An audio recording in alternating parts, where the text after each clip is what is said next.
नमस्कार शिक्षक मित्रांनो, CTET 2026चा पेपर हा सप्टेंबर महिन्यात येत आहे आणि आपल्या महाराष्ट्रामध्ये आता TETच्या पूर्वी CTETचा पेपर होणार आहे.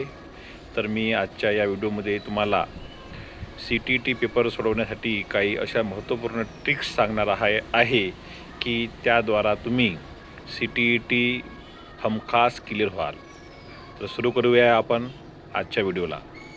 तर पहा, CTET हा जो पेपर आहे हा आपल्याला हिंदीमध्ये असतो आणि CTET आणि TET या दोघांचा पॅटर्न खूप वेगळा आहे. त्यांच्यामध्ये म्हणजे खूप सारा आपल्याला फरक पाहावयास मिळतो.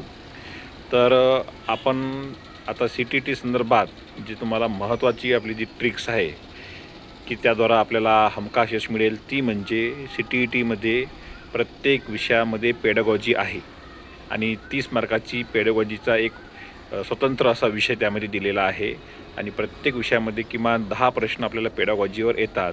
त्यामुळे सर्वांनी जास्तीत जास्त पेडागॉजीवर भर दिला पाहिजे. जर आपली पेडागॉजी म्हणजे अध्यापनशास्त्र, त्यामधलं बालमानसशास्त्र हे जर खूप चांगल्या रीतीनं आपलं ते लॉजिकनुसार आपण त्याची उत्तरं लिहिले तर जवळपास 70 ते 75 प्रश्न हे आपल्या या पेडागॉजीवर येतात आणि त्यामध्येच आपण पास होऊ शकतो. दुसरा महत्त्वाचा विषय म्हणजे आपण जो अभ्यास करत आहोत यामध्ये नेहमी सातत्य असणं आवश्यक आहे. आपण त्याचे शक्यतर जे महत्त्वाचे पॉईंट्स आहेत ते पॉईंट्स काढून ठेवणं आवश्यक आहे, त्याचे नोट्स काढून ठेवणं आवश्यक आहे आणि महत्त्वाचं त्याचं रिव्हिजन करणंसुद्धा अतिशय महत्त्वाचं आहे. प्रॅक्टिस मेक्स मॅन परफेक्ट असं म्हटलं जाते. त्यामुळं आपण जो अभ्यास करत आहात त्याचे आपण रिव्हिजन करायला पाहिजे. जर आपण त्या रिव्हिजनमध्ये सातत्य ठेवलं तर आपल्याला सहजतेने आपण जो काही अभ्यास करत आहे ते आपल्या म्हणजे मनामध्ये, आपल्या मेंदूमध्ये तो कायमस्वरूपी राहण्यास मदत होईल.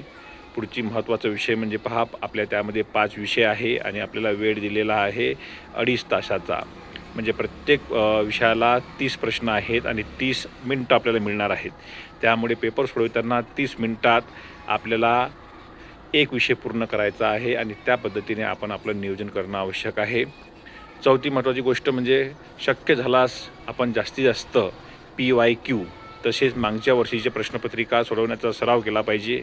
त्यामुळे कसं आहे, आपल्यामध्ये कॉन्फिडन्स येईल आणि आपण निर्धारित वेळेमध्ये आपल्यामधील जो पेपर आहे तो आपल्याला सोडवता येईल. आणि सगळ्यात महत्त्वाची गोष्ट म्हणजे पेपर हा आपण पूर्णच्या पूर्ण 100% सोडवणं आवश्यक आहे, कारण यामध्ये निगेटिव्ह मार्किंग नाही आहे. त्यामुळं जर आपल्याकडून प्रश्न जर राहत असेल तर त्यात आपलं नुकसान आहे. म्हणून आपण 100% प्रश्न सोडवाल अशी अपेक्षा करतो आणि याप्रमाणे जर अभ्यास केला, आपण आपलं नियोजन आपण आपल्या अभ्यासाचं केलं तर 100% आपण CTET उत्तीर्ण व्हाल, यात काही शंका नाही. धन्यवाद.